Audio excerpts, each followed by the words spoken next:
Mga kapatid, marunong ka bang gumamit ng laptop? Abay sa panahon ngayon, importante po yan lalo na sa mga nag-aaral at nag-work from home. Pero alam niyo po ba na ang unang laptop ay sobrang layo sa mga maninipis na gadget ngayon? Noong 1981, ginawa ang isa sa mga unang portable computer na tinawag na Osborne 1. Portable nga, pero tumitimbang ito ng halos 11 kilos. Parang may bit-bit kang microwave. May screen din po ito na 5 inches lang. Pagkatapos noong 1983, lumabas naman ang Gavilan SC na itinuturing ng ilan bilang kauna-unahang totoong laptop.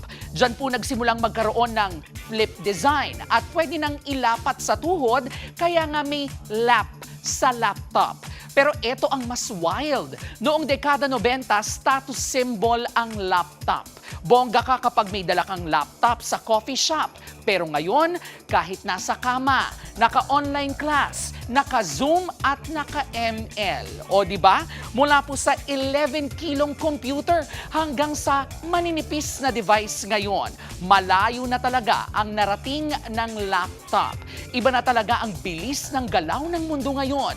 Kahit cellphone, ang bilis maglabas ng bagong model. Pero kasama po yan sa paglago ng ating komunidad na gaya ng K-Alaman ay maituturing din pong K-Yamanan. K-OK. Mga kapatid, Jervy Wrightson po. Eto na nga. Para sa latest showbiz news at iba pang K-Alaman, mag-follow at mag-subscribe na sa social media pages ng News 5.